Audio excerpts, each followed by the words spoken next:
Hmm. Marc, Yes. Google trusted photographer, Yeah. over 30 years experience. As I was reading this about you, I'm wondering to myself, what the heck is a Google trusted photographer? Let's just Yeah. start there. Kind of explain that a little bit, what that Yeah. means. The Google Trusted Photographer program, I'll tell you, it's a funny one in that it's actually been around since 2010. It's Oh been around a wow. long time as a photography platform. And I remember first being exposed to it back in my days prior to doing photography for a living. I was actually the operations manager for a professional sound and acoustics company, doing DJ equipment, lighting, and that kind of stuff. So, but I've always been a tech guy, and I've always was the guy who would take the photos and the videos, and doing product photography for the company and that kind of thing. And there was this young girl that came in from the Sydney head office for Google Oceania, and she said, "Hey, I've got a camera here. I've got a Google badge, and I'm going to take some photos of your store." And I'm going, "Right, okay, so who are you really?" I didn't believe who she was. But sure enough, I did some checks, and she actually was legitimately a contracted employee with Google. And what these people were doing at that time in 2010 was testing this idea of being able to bring the effect of Google Street View, what the car does, on the inside of businesses. So that's what that first step was. And what they were doing is they were doing cafes, restaurants, retailers, to make sure that this was a platform that people actually would be able to use. And sure enough, it went off very well and became a very strong data collection service for businesses. And as a result, what they did is they said, well, we want to find a bunch of photographers, people who are highly qualified, but also at the same time have a strong understanding about the clients they're going to be speaking to. So they were looking for commercial photographers primarily, or people who had very, very strong amateur or skills in photography that could easily communicate effectively with retailers. And as a result, they started the Google Street View virtual tour program. But back then, it was actually called Google Business View back in those days. And they officially launched it in 2012. Now, I didn't actually get involved in this program till 2015.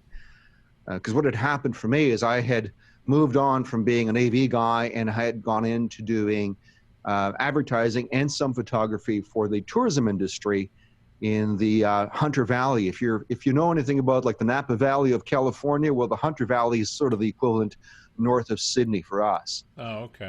I was doing tourism marketing and advertising, sales, and doing some of the photography work for some of the clients in the tourism industry. And as I was doing a lot of this photography work back in 2013, 2014, people were saying, geez, you know what, Mark, we want to buy these images from you so that we can use them for our print ads and that kind of thing. And I was quite surprised by that. I didn't realize that my photography was good enough for them to use at that caliber. So I said, this is pretty cool. I mentioned this to a friend of mine who is a Google AdWords specialist. He's a guy I play badminton with. And we were just chatting about the world of marketing and advertising. And he says, well, why don't you go try shooting for Google? And I had completely forgotten about that girl that had walked into the shop I used to manage years back. And he says, yeah, he says, there's this program you can sign up and you can become a Google certified photographer. Okay, so I put my application in. And eventually I ended up having an email back. It took about 4 or 5 months for Google to get back to me. And they sent me an email saying, please submit some of your images and we'll see whether or not you qualify from a quality perspective. But the one challenge is that you had to go out and buy some different gear, which is you had to buy and I'll show it to you here. You had to go out and buy a fisheye lens. You had to make one of the particular fisheye lenses that were part of their compatible standards program. And you had to have a crop sensor, specifically a Canon or Nikon crop sensor camera, because the way that the image was going to be captured and processed, they had a very, very specific way of publishing this content. So we had to go through this process of buying the gear, doing the test run, and if you were qualified, then Google would literally send you leads so that you could actually go and do shoots for businesses, and you get paid on them because you'd be charging the business for creating these virtual tours that are published on Google Maps for them. So like on your website that I was sharing Yeah. you were chatting, Yeah. so this is exactly what you're talking about, right? So like I think this is Yeah. Lexus, Hmm. and you just went in and you shot this. Now I'm assuming you shot this with that camera that you showed us, right? Exactly. Yeah. And Okay. all it's, and, you know, and it's all this is, and this is where the beauty of this is that you really don't have to go absolutely crazy with high-end gear. What you need to know is basically how to shoot. You have to have obviously good knowledge of photography. You know, you have to understand exposure. You have to understand the exposure triangle, that kind of thing. But what you're shooting with is a crop sensor camera. This is a Canon 70D. You know, the Canon I originally started was with the 7D, which I still have, you know, and it's my backup camera now, just in case something goes pear-shaped for me. And the whole premise of this is when you shoot with an 8mm lens, the Sigma 8mm, or for that matter, you can also use the Canon 8 to 15 fisheye to create this kind of imagery. What you would do in that case is you would actually zoom that lens in, if you're using a full frame camera, to about 12 to 13 mil, or you leave it at 8 mil if it's on a crop sensor camera. And what it does is it provides you with a 180-degree fisheye view when you're shooting in portrait mode. But it gives you about 120 degrees in width, roughly, because it crops the edges off of the image. All right. So what this is sitting on here, you'll see that this camera has this little contraption on it. Basically, it's a lens holder, and it's a lens mount, but it's actually made to, it's called a no parallax lens mount. And what this does is it allows you to rotate the camera on the no parallax axis point of the lens. And what that means is, you know, whenever you're looking at in the distance, and you put your cover up one eye and you look at the product or a stick or something like that, and then you cover up the other eye, and whatever's behind it seems to move around. Well, that's called the parallax effect. In the world of 360 photos, where things are really close by, you need to make sure that as you rotate the camera, that you don't end up with any parallax. Otherwise, things are going to get all wonky, and they won't stitch properly when you go into your stitching software to make the images turn into a 360. So that's essentially what I shoot with. That's all it is. So like on that image that we were looking at, I'll go back to that. I'll share that again real quick so we can see that, because I'm just curious, you know, with that equipment, and we'll get into like I'm really interested in see like how you build one of these and what the software looks like. Yeah. But so, you know, is this person somebody that you posed there as a model? Like, did you put him? It is there actually was a model in that shoot, and it's actually the client that you had seen that was peeking in the car earlier on. That guy there on the left-hand side, he was he's a local business. He's actually a software engineer, but he's, you know, good-looking young fella, and he was very curious about what it is that I do for a living. And I said, well, why don't you come out and be a model at one of my shoots? And he came out to the Lexus dealership, and the sales rep is in fact the guy on the right-hand side, who I simply posed them, make sure that they're in position. And here's the real trick with this, because you can imagine when I'm shooting a 360 image where we were trying to get some form of exposure both on the inside and the outside of that building, we have to shoot bracketed, because there's just no way you're going to get that dynamic range otherwise. So in that particular shot, there was actually 7 brackets shot to do that. And so when you got to tell your models to not bloody well move. Right. So where from our viewpoint right now, yes, is that where your camera was, and then you did a 360-degree shot?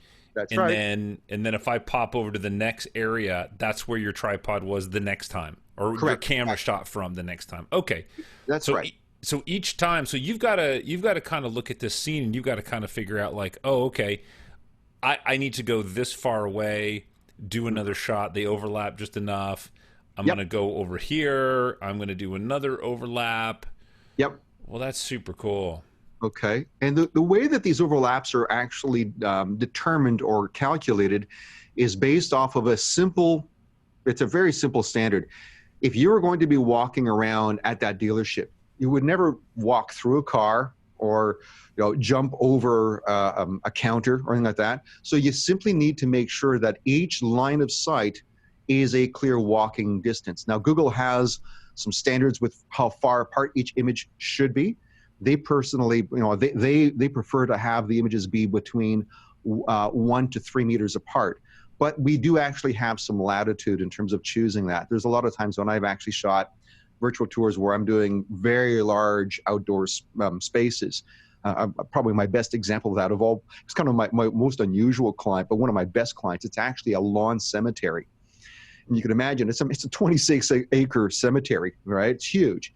But so therefore, because it was all on these little roads that interconnect all the different plot areas, I didn't need to shoot at 1 or 3 meters apart. It would have taken you too long to experience the whole virtual tour. So in those cases, I would take hops of distance that are sometimes 15, 20 meters apart. Got it. So it's understanding how this stuff was going to connect back up on Google, what Google will actually say in terms of the connectivity, in terms of their standards. Will it actually meet their standards? And the basic standard is they want it to be as natural an experience as possible, that if you were standing from point A to point B, you didn't go through a wall, you didn't, do that kind of thing. That's how the decision's made in terms of where to shoot. Got it. And how long, like on this Lexus shoot, this dealership here, how long did that take you to photograph that? Like what time frame do you give yourself? Yeah, typically in that particular dealership, it was probably a little longer than usual because I was also trying to grab some sunset shots. If you actually look at some of the images in that 360 tour, as you go down into the dealership, if you notice how there's a sunset there. Well, I started shooting inside at roughly about 2 p.m, where I would get good indoor and outdoor lighting. And then I stuck around till sunset, which fortunately being winter at this time of the year for us here, sunset's roughly about 5:30ish. So I didn't have to be too far out, but it's about 3 hours of time on site to actually be there for grabbing different lighting conditions. Right. And so that's, but if I really wanted to push it and do it fast, I could have been in and out of that place and done it in 45 minutes to an hour. But you hung around so you could, like a shot like this is kind of like a beauty shot, right? I mean, you can look around the grounds, and even though, like, if I was to back up, I can see that, you started much earlier. Yeah.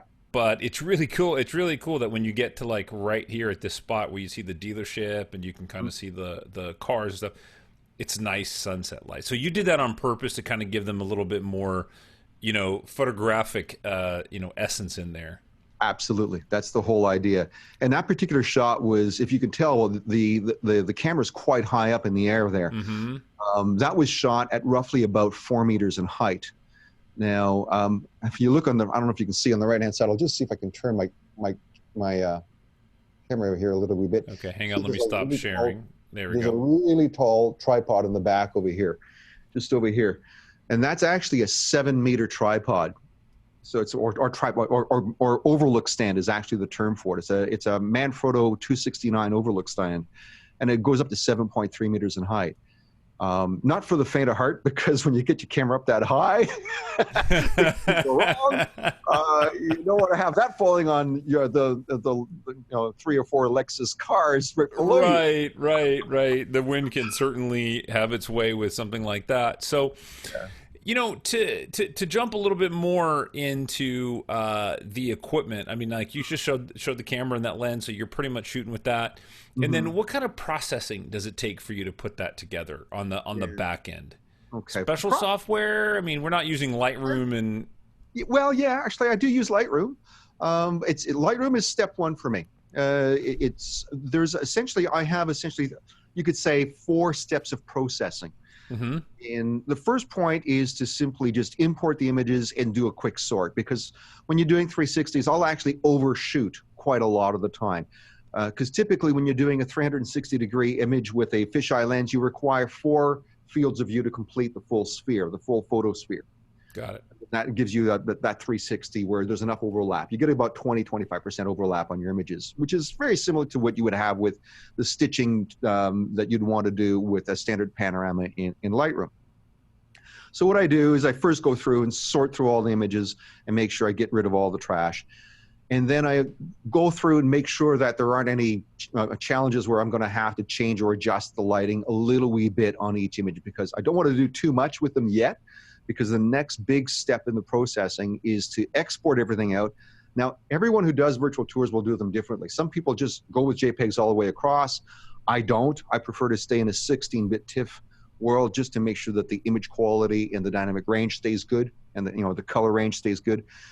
So I export all of the images for each one of the images, and I gather them and organize them into a series of folders where each folder is a 360-degree photo.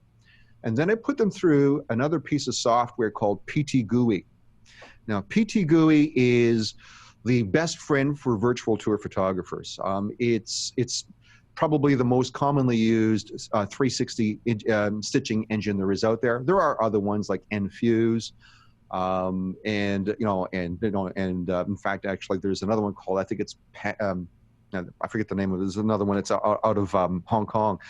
There's an awful lot of them, but really PTGUI is the best known one within the industry. If you speak to any Google Street View virtual tour photographer, they'll all pretty well tell you that's what they use.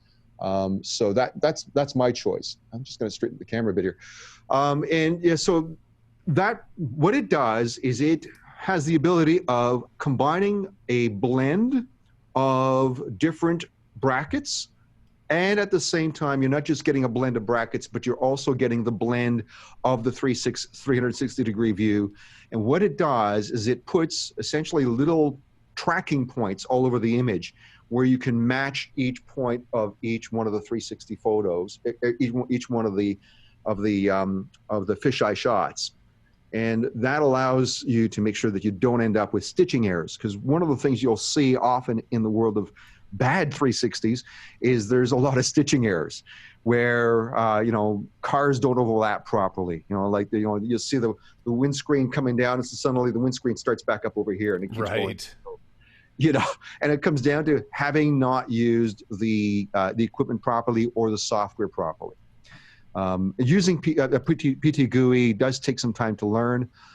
What I usually recommend for people who are interested in learning how to use it is to sign up to a program called Pano Bootcamp, which is a friend of mine named John Warkentin. He's a superb photographer, and he's an absolute expert when it comes to knowing how to stitch imagery properly. And I've learned an absolute heap from this guy. So I would highly recommend that you actually look at the Pano Bootcamp, which you can join up on Facebook, and you can sign up for his course. And he can give you all the tips and hints on how to actually use the software, because it is pretty complex. There's a lot to it when you're trying to stitch the images, because you're doing both image stitching and you're also trying to blend all of your brackets at the same time in a way that still looks reasonably natural.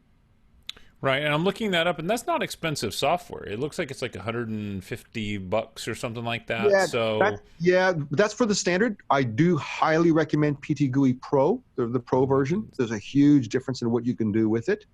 So if you look at, I don't recall how much more it is. It's not massive money, but I thought it was about $200 and some odd dollars. But then again, you got to remember that I'm also looking at everything in Australian dollars. So. Well, I mean, the bottom line, really, I guess the takeaway from that is that somebody who's listening can look at that and go, hey, I can get into that for a reasonable amount of money, right? Like it's not like crazy expensive, because I know that there's devices that you can take and you can put them in a room and it like scans the room and it does all this stuff, and they're pricey.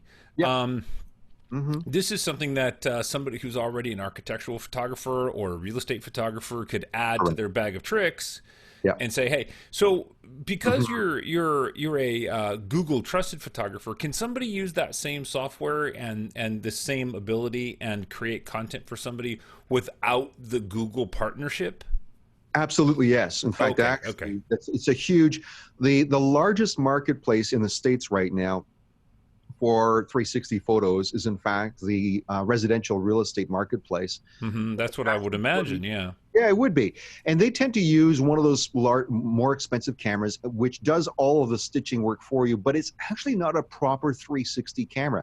It's actually a cylindrical camera. In other words, cylindrical meaning there's no top section. So it's actually shooting a field of view all the way around in 360, but it doesn't get what's called the zenith, which is the top, and the bottom, which is your nadir. That's the names that we use for those two parts of the image. Two words I've never said is zenith and nadir. That's right. So there you go. People say, and if you want to be, some people say nadir instead of nadir. I don't know. I mean, potato. As long as you know. Right? Yeah. But the zenith and the nadir are really what complete the full 360-degree spherical experience thoroughly. But the company that tends to that supplies camera equipment and also the stitching is a company called Matterport. Not cheap. Not incredibly expensive, but it also does offer the real estate photographer an additional advantage that it also will do a LiDAR measurement of the whole room, and then you can make floor plans out of that as an output. Got it. Got it. Yeah, okay. So if I were a residential real estate photographer, I would be seriously looking at having this equipment, what I do, for when you're looking for higher resolution and it's going to be published more from more of a visual experience as opposed to just a selling experience. Because really the Matterport is really designed to help sell a property. That's really what it's designed to do. But you have on here, there's this Sadler's Wine Creek cellar. And I'll just share that real quick because, you know, this is the kind of thing that I think is just like really super cool, is that, you know, if I wanted to go here and hang out and have an evening or a party, or I wanted to rent this facility, because, you know, being in the wedding industry, you know, I think about facilities that I work at that are just absolutely gorgeous, but nobody ever gets to see in this manner, right? Exactly. Like, so how long does it take you to walk into a room and shoot something like this? And so let me preface that a little bit, is imagine that I'm shooting a wedding and somebody says, hey, it would be really cool if I could do a shot with like all my bridesmaids in here and we're all hanging around. Like, everybody has to hold still, I assume, and then you've got to like take your shots all the way around. How long would that take you? Actually, it depends on how, basically the biggest challenge is how well lit is the room, because I can't use flashes very easily. You know, there's no speedlight opportunity here. It'd be really, some people do it. In fact, actually, there's a lady in Texas who's a fabulous 360 photographer. Dee Zunker is her name. Good shout out to her. She's a real talent. She's done 360s with speedlights and flashes. But usually when you got a group, you don't have time, nor you got to remember that, how do you hide the speedlights on stand? It's like you need a bloody crew that knows how to hide behind you all the time. So it's very hard. So I would suggest an image with people in it, with a relatively large group. And I have shot some large group shots with people in them on a few occasions. And I try to move very fast. I'll take all 4 shots all the way around in less than a minute. Oh, okay. So we're not talking like, okay, don't anybody breathe for, you know, this amount of time. It's like you can do it pretty quick. So, and you know, because one of my questions was, you know, what's the market for something like this? And we're kind of answering that question through our discussion already. It's not just for real estate. It's not just for architecture. I mean, you could do this kind of stuff for sports. You could do this. You could be really creative. I mean, you could create some really cool stuff, right? Absolutely. And promo, definitely promo.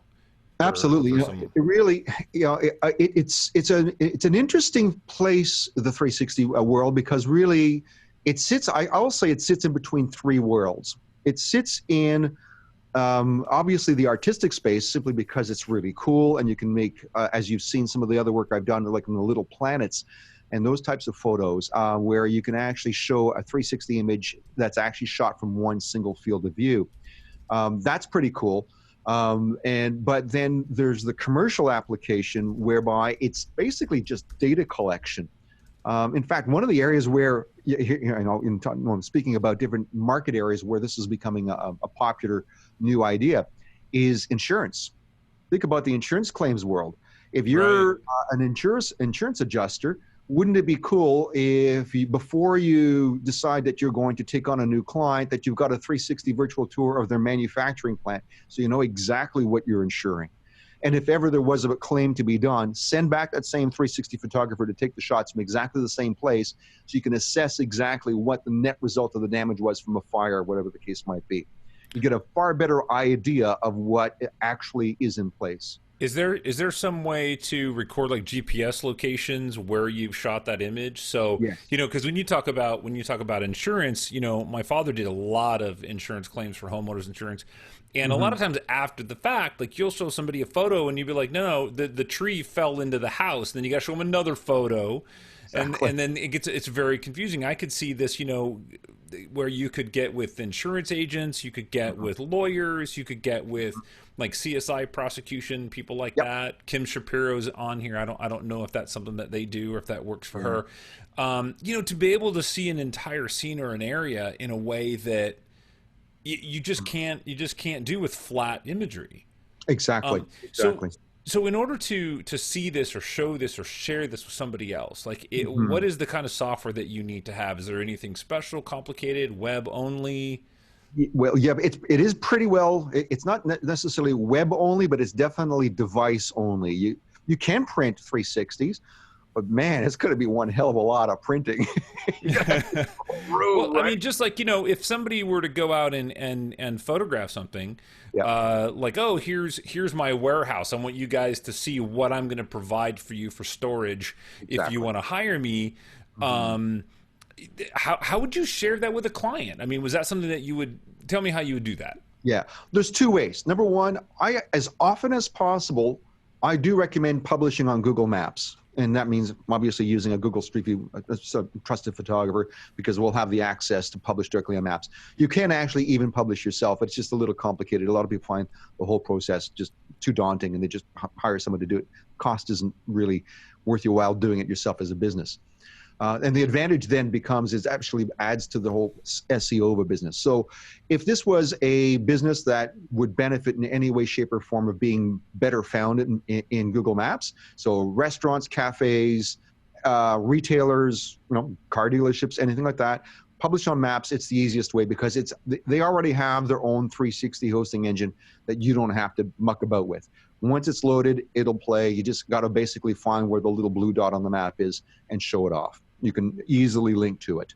You can even embed it inside of a website. The other way to do it is to use specialized software. For example, PTGUI does come with a web publisher included with it. So it allows you to, and it's an online viewer. And you essentially create a package that you would then load onto a WordPress website. There is a WordPress plugin that you can use for that. Okay, great. Yeah, that was going to be my next question because maybe somebody doesn't want that content to be public. Exactly. And that's the nice thing is that they could create a private page. They could put that info on there. They could send that to their client. Yep, exactly. Perfect. The other program that I recommend highly is called Pano 2 VR. And the Pano 2 VR is in fact really a 360-degree virtual tour publishing platform. It essentially provides all of the tools you need to publish privately and even publish onto Google Street View if you're Street View certified. It has all of the tools built into it. And it's one of the remaining software out there. There was actually another one called Pano Pro. And unfortunately, they were purchased by GoPro, and GoPro shut them down. I don't really know. No. Yeah, it was one of those things where I don't know the whole back end the story of it, but I do know that they're no longer about. And so Pano VR is the one that I would use. In fact, actually, an example is there's one of the larger scale golf club hotels in the Hunter Valley who I'm about to do a large shoot for. They've already engaged, they wanted me to do some sample shots. So I did 5 quick 360s of their land, of their space, did not publish it on Google Maps, put it on to using Pano VR on a password protected page on my website and shared it back to them so that they would have that as a means of sampling what I could do for them. Now, so therefore, obviously, if they had said to me, look, we want the whole virtual tour, we just don't want it on Google Maps for whatever reason, they may have, there might be some images of confidential stuff in there, whatever the case may be. Absolutely, You can actually password protect it, put it inside your website. And I was just trying to look on my phone to see how, because like I'm looking at your website and I'm looking at that winery. I'm watching that image kind of float around. Yeah, Does it work on mobile? Is it it that does. flexible that it doesn't matter what you're looking at it on? Absolutely, yes. It's fully mobile compatible. That particular tour is a good example of the usage of what's called an augmented reality navigation layer system. How's that for a mouthful? Yeah, because I noticed you've got the little icon on there for like the Google the goggles, like the 3D Exactly. goggles. So you could just put those on and you could walk around and you could look. So it seems like it's Exactly. got to be mobile phone compatible because that's how a lot of those visors work. That's exactly it. You know, the thing too, Troy, that's really cool about this is that with that augmented reality system, what it does is, especially in a large property, in fact, Sadler Creek is a somewhat large property. It's not huge, but you can then add navigation menus into the virtual tour, which makes it far easier to navigate through the whole of the space. You can then also add a number of other features on top of that virtual tour, because that tour is, in fact, it's published on Google Maps where the images are hosted there.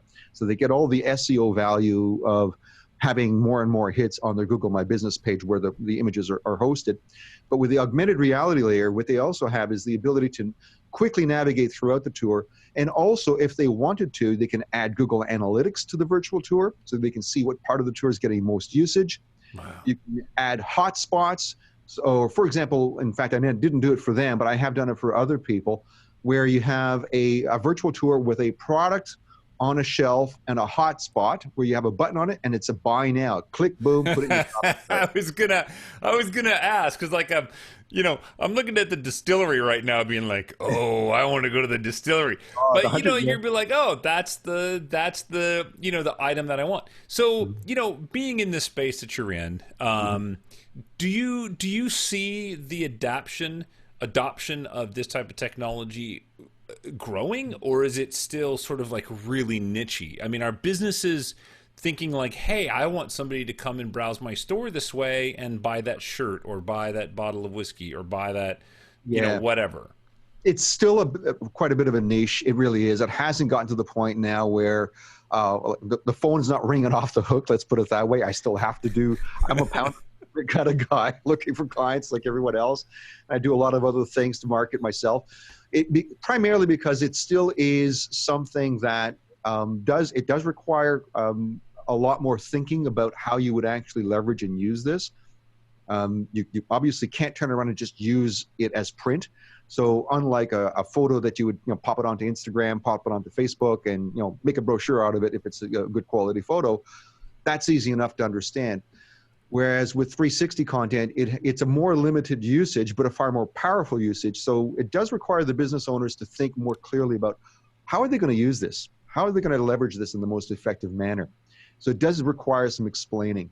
So most of the clients that I deal with, generally speaking, are those who they either have a premise that they really want to show off in a much more amazing way. They want to show more detail.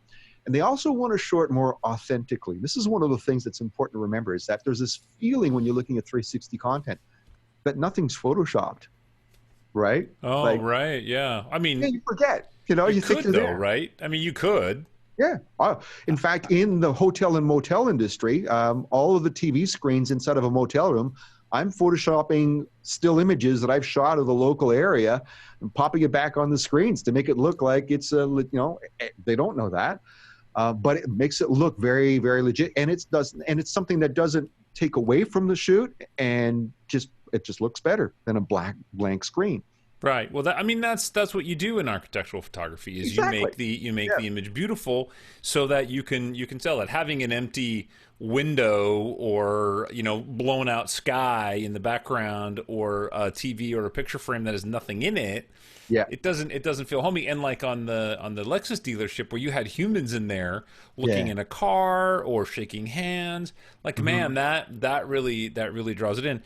So Hmm. I guess it's like anything. I mean, me being a wedding photographer, that kind of sells itself, right? Like everybody Yeah. knows what a wedding photographer is and what why you might need one.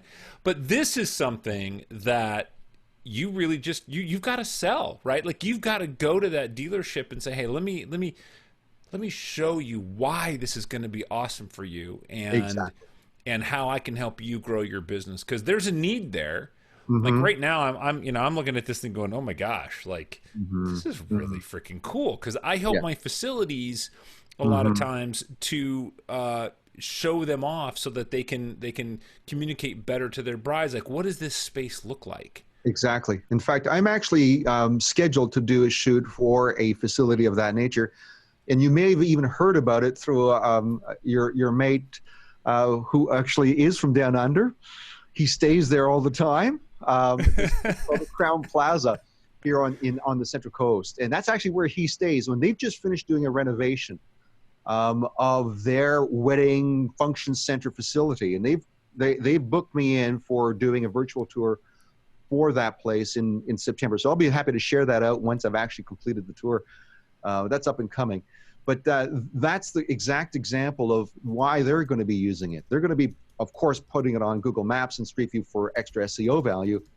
But the biggest reason why they're using the 360 shoot that I'll be doing for them is to help brides or the meetings and events conference industry be able to have an idea of how they can move the concertina walls. Because I'll be shooting this whole 360 tour of this large space with different walls moved in or removed, or with different table settings, different chair layouts, so that they'll have a number of different images to show how they can use that space for events. So interesting, I just decided, like, just out of the blue, I did a search for like 360-degree photographer in Riverside or Corona, or there's nobody. Yeah. There's like one. Yeah. There's not a lot there. So this seems to be one of those kind of spaces that you could really tap into and carve out a niche for yourself. Yeah. It's going to take some time, right? You got to convince somebody. So I mean, what does this sell for? And I know that's always a tough question, right? But like, let's say a real estate guy is going to come in and say, hey, I want you to shoot this house. Mm-hmm. Well, I mean, where do you start? Like, what are your charging points at? Like, just roughly, what do you think people can consider? It does vary quite a bit, and it does vary. I'll throw a little something into the pot to just to confuse things, because it's an good. important That's perfect. factor. Yeah, it's just so much of this. It's like asking, what do you charge for a wedding? Like, what should I charge? Like, you can't answer that directly. You got to kind of answer it globally. Exactly. And, so what I tell people is, what I usually do when someone asks me is, before I give you a price, what I prefer to do is to do a site inspection and visit of your premises, so that I get a better understanding of not only you and your business in the space, but also what are some of the things that you may not have thought about that need to be highlighted.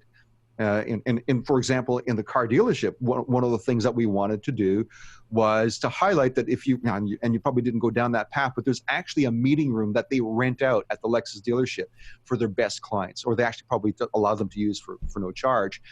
So I wanted to show off that room, right?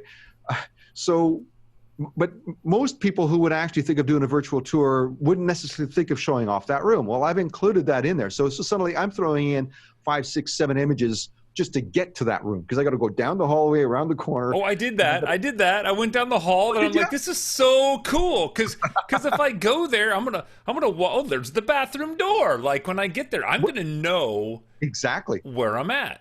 Well, here's another really cool and interesting usage, which I've been pushing, and I do this. And when we talk about pricing, it's an area in which I provide either a very low cost or free to some clients, especially for the not-for-profit category, is if any of the images that I shoot are specifically to show disability access, disability toilets, disability parking, I actually don't charge for the image that's in that spot. That's just one of the things that I do as a service for the client, and it's a benefit for them at the same time, because it shows that they are disabled friendly.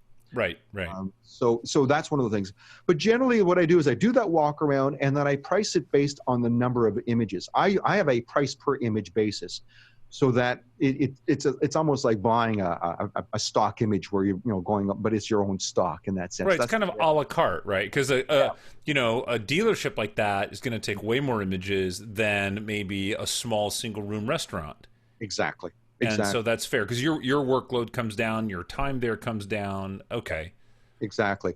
So, but to give an idea of the pricing, there are photographers out there who will charge as little as $25 to $30 per image to do the work. I don't even come close to that. I'm double that and then some is where I start. But usually you're looking at, an average virtual tour of, like, for example, that dealership, you're probably looking anywhere between, $1,500 to $2,500 to complete that shoot. So that's sort of the range that you might be looking at. And that also depends on how it's going to be published, because if they're going to want that augmented reality layer on top of that, there are additional hosting fees for that.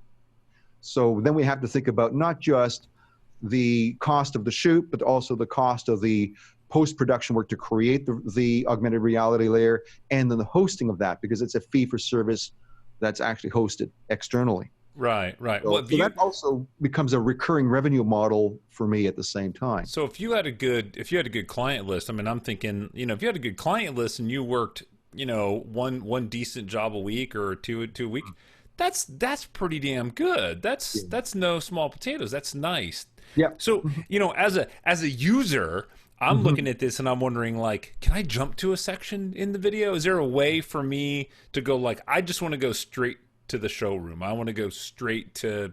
Yeah, exactly. Okay, and so that's a layer that you could build on top of that. That's exactly it. And that's, got it. Again, really useful, especially, I'll tell you, the accommodation industry is one of the ones that makes the most amount of sense, because in fact, actually the Galaxy Motel, which is a local motel, 4-star, nice place.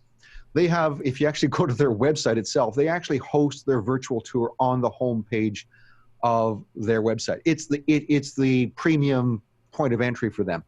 And when you actually load up the virtual tour on that site, it starts off at the pool. So you get this great view. That's so perfect. Because you can totally lead people through how you want them to experience the property, as opposed to just walking in the front door and meeting a receptionist. You can make that any part in there. And those are all sales tips, right? Like, those are ways that you can go to somebody who says, yeah, I just want to show off my facility in VR. You can be like, well, hang on. Let me help you sell your property. Exactly. Let me help you show your property. We're going to start at this big, beautiful oak tree at sunset, and we're going to walk through the flower beds, and then we're going to come around the corner. Because I'm picturing, like, the facilities that I work at, and I'm like, don't show the lobby. Do that last. That's that's not exciting, right? That's not great. Exactly. Show somebody sitting out on the dock with their feet dangling in the water, having a glass of wine. Sure. And then turn and take them inside, stuff like that. So absolutely. So that's really the whole idea of this, is to really think in terms of how you can really help that business, and whatever their needs are. I'm very much of a giver first kind of guy. That's how I've always run my businesses in the past. And I think in terms of how can I help them achieve their goals in the most effective manner with the tools that we have today. And one of the things that goes back to wrap things back into the beginning of it being Google Maps and Google Street View, I tell my clients, don't forget that when I publish on Google Maps on your behalf, I'm not just publishing on your behalf, and it's not just the elephant in the room. Google is the herd of elephants in the room, right? Yeah, they're the savannah. So the last thing you want to do is hold back on showing content on the single most important platform in the world. It seems pretty bloody obvious, but it kind of jumps over for a lot of people. So that's what we start with that, and then we say, now that we've done that, where else can we use this content? Well, obviously we can use it on your website. You can also publish virtual tours as a tab on your Facebook page if you're lucky enough to have at least 2,000 followers. Oh, wow. Okay. That's interesting to know. Yeah. There's a tool called WooBox that you can install, and it allows you to be able to publish or reuse an existing virtual tour that's been published and republish it. The technology that's used in reusing this content from Google Maps to other places, if anybody has played around in any of them, I don't even want to really call it coding because it's barely coding in the world of online, you use something called an iframe. And an iframe, in the simplest of terms, means an internet frame or a website inside of a website. So what you're able to do is to reuse content that's been published on Maps and then show it somewhere else on somebody else's site. And that's how you do that with Facebook. That's the way you would do it on your website. But there are places where you can't show 360s as of yet, by the way. Heads up for all those people that are big fans of Instagram. There's a reason why you won't see much of me on Instagram, because I can't show my stuff there. That's a lot of I mean, I would think that's a lot of overhead horsepower. I mean, maybe when you know, 5G is well established everywhere and we have that kind of bandwidth and we can handle that heavy load and stuff. So let's deviate a little bit from, you know, the business side of it and that, because there's got to be an art usage for this. I'm just wondering, like, I know you play with this a lot, and I've seen some of your, what do you call those, like mini, you know, it's like the little planets. Yeah. So let's talk a little bit about that. Like, how are you using this just as a creative outlet or art? Have you seen this played before? Yeah, the place I tend to use it is, you know, if I'm actually out on a walk with my wife. In fact, actually, the one image that you might have seen that you might remember was one I shot that was on a big, it's a path up and that takes you overlooking the North Shore of Sydney. And really, the world of little planets is a way of seeing things from a perspective where you're actually looking what's called a stereoscopic down view. Because when you're looking at a 360 photo, you're sitting inside the ball, essentially, right? That's what you're looking at when you're looking at it online. But if you want to see all of that, what that was in the ball, how do you stretch that out? You know, how do you turn that into a single image that you can see from a print perspective? Well, there's essentially two ways to print it. You can either print it in its native format, that's the actual JPEG file, which is a 2x1 file. That's how, by the way, all of the engines that actually play the 360s properly, they have to first see that the file is in fact published at a 2x1 ratio as opposed to 16:9 or 1x1, whatever the case might be. But when you print, but to do a little planet, generally they're printed on a 1x1 format, but you're looking downwards. So imagine where, as opposed to looking in front of you all the way around, you're looking down at your tripod, right? But you've actually captured all the way around. Yeah, I'm sharing. I couldn't find one of your images, so yeah, there's tons of them. There's so many people who shoot these that and they're quite fascinating. There's tons, you know, and kudos to the guys who do this. There's John Warkington does some great 360 little planets. There's a guy by the name of Aaron Priest who's also a fabulous photographer in the States who does that kind of thing. There's some here in Australia. We're actually quite lucky. There's a lot of people who do the art stuff, and one of the guys that I've had a number of chats with who does it beautifully is a guy named Barney Mayer, and he's a bit of a Trey Radcliffe guy in a way, if you know what I mean, in terms of he pushes the sliders, he punishes the pixels, as our friend Frederick likes to say, right? But they are absolutely fabulous views where you'll actually see all the buildings all the way around, but you're looking down at them and you see the sky above you, but the sky's all the way around the image because you're looking down at the rest of the world. That's why it's called a planet. And they're a lot of fun to do. Yeah. So it's a nice way to look at the world, and it's also one of the areas that can be used as both an art form with this and also as a sales opportunity is if you're in the residential real estate business and you did shoot a little planet of someone's property where their house is, and if they got a nice property, they might have a few acres, and you can see the house and you can see the trees and you might see the pond with the horses in the background. That makes a really amazing image to print large scale, because the little planets, you can print those really, really large. When you think about it with, this is only like 20 megapixels, right? But you're taking 4 images. So you're up to 80 megapixels worth of image content when you shot all the way around. You can go pretty big with that. Right. Yeah. Oh my gosh. Yeah. That just, it's funny because I've seen, some of your videos on the TWIP Pro community, and that's how you and I met. For those that, like Craig Stampley is with us from there. Yes. The TWIP Pro community is This Week in Photo with Frederick Van Johnson's. This is his sort of private little community that you can go check out. And we spend a lot of time, sharing images and talking with each other. And, when I first looked at some of this kind of stuff, I'm like, I don't see how you're going to use that in the real world, right? And it's just because Yeah. it's not in my wheelhouse. It's not in my toolbox. And so I'm like, you and I were hanging out on a member mixer one time, and I was just seeing some of your work, and you were talking, and it just, this light bulb went up, and I'm like, that's really pretty freaking cool. Yeah. I gotta know more about this. We gotta talk to Yeah. this guy and figure this stuff out. And Yeah. like right now, I'm thinking about all the venues and all the facilities and all the places that I work and all the people. Like, they're so desperate for marketing and media and to set themselves apart from the facility next door. Hmm. This is how they do that, because Exactly. you could have a wedding facility that shows a fall theme, a summer theme, a winter theme, and we don't really get seasons here, but Yeah. Yeah. it Well, changes enough. yeah. Yeah. We're very similar here where we are in Sydney. Is the weather is very similar to what you get in Southern California. So. Hmm. It's just So it's just flipped, right? Like right yeah, now, it's just the yeah. opposite. Yeah, it's actually like this morning walking the dog, there was frost on the grass, a little bit Oh of my frost. gosh. But it's going to be about probably 18 to 20 this afternoon. So Oh geez. Oh, that's awesome. Well, we're coming to our hour. Man, we covered a lot of information, and that's mm, super cool. And there's no questions coming in from anybody, so that means that you did an amazing job explaining everything, answered all the questions. yeah, Everybody just is like, they're probably ordering their fisheye lenses right now. yeah, yeah, absolutely. It's important to think in terms of the fisheye lens, but also the mounting equipment.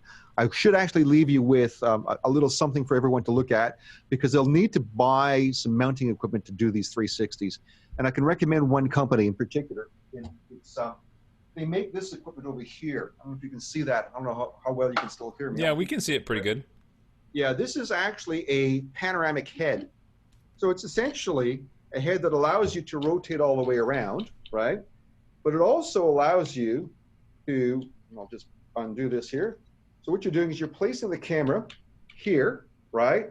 And as you rotate, the lens will always stay in the center. Okay. Oh, nice. Okay, yeah. But the beauty is if you actually don't even have a fisheye lens and you decide, my goodness, I want to take an even bigger 360 and I'll use my 16 to 35 or whatever. Then what you do is you then take some shots around this way, right? And then take some more shots facing down, and you'll end up with, as opposed to what I shoot, which is 75 megapixels, you can end up with 250, 300 megapixels. You'll have a massive image, and you can print something absolutely huge. So Wow. for the arts people out there, looking at Nodal Ninja as a brand for the panoramic heads is a great choice. Nodal, not noodle. No, Nodal. oh, Nodal Ninja. Yes, exactly. Yeah, yeah. That was the nodal heads were super popular for panos for a long time. Like when we were first learning how to stitch panos, like that was really the only way the software Yeah, would stitch an image together, even remotely possible, as if you correct. used a nodal head. Now Yeah, you can just basically like by hand go, and exactly. it does pretty good, because that's all AI. That's all that software in the That's background. right. The only challenge with that, Troy, is really when things are close, Right, and they distort. Yeah. and they distort, which is where these heads work so beautifully, because they actually make sure that no parallax point inside the lens is in fact kept consistent across the Right. whole sphere. Yeah. Right, and that's the quality of that. Mhm. Well, geez, Mark, that was amazing. So much Cool. information for us to play with. I appreciate that so very much for you coming on. Hey, Uh, for those of you that want to get a hold of Mark, you can go to twitpro.com, and you can check him out there and talk to him there, because he's part of that community.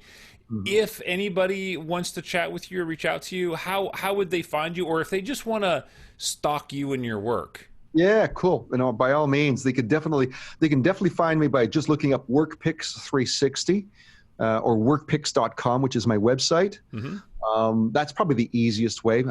Most of my stuff will end up there. I also do write the occasional blog, but that's more driven for my clients. But that also would help people understand how they could, if they were looking at trying to go into this space and starting their own business, or adding this as a feature or service to their current business. Looking at some of the things that I've written in the past would probably help you understand how I approach my clients and what I like to teach them about with the services that I provide. Yeah, so that's Right, probably, and you know you're pretty safe from most of us here because we're all in the States except for Craig Stampley. I can't speak for him. I think he could track you down. you know what? I'm very open to the idea of not only am I open to competition. In fact, one of the networking events that I actually host locally, the only real competitor that I have here on the coast, he comes to all my events. Yeah, well, you know that's a That's cool. rising tide. You know, it lifts all boats, and so Absolutely. it's good for everybody, especially in an industry like yours where there just isn't a lot of people doing it. Right. Exactly. So if you could get a community of photographers that's showing how important this is, that's only good for that industry. That's right. And you can't photograph everything. I No. mean, Yeah. you can Yeah. try, but don't. No. Not gonna happen. And the other thing to think about is it's also an opportunity for developing a business with a recurring revenue. Right. This, you think about it though, like the car dealerships, eventually, 3, 4, 5 years out, the cars change. They're going to want you back. They're going to want you to come back. So you think of, like, I've already had a number of my clients call me to go back and do update shoots. So where they've either relocated. In fact, actually, I had a pool and spa supplier. They're just basically, they supply the salt for your saltwater pool and all that kind of thing. And they do pool servicing. They relocated, needed a new shoot. Well, that's great. That's the kind of business Nice. you want. You don't have to look for them. So yeah, Nice. Yeah. Happy customers. Got to keep them happy. So, that's all it. right. Thank you Cool. so much, Mark. I appreciate it. I'm going to go ahead and stop the recording now. Thank you to everybody out there. This is IEPPV Live with Marc Charette talking about 360-degree photography. Great stuff.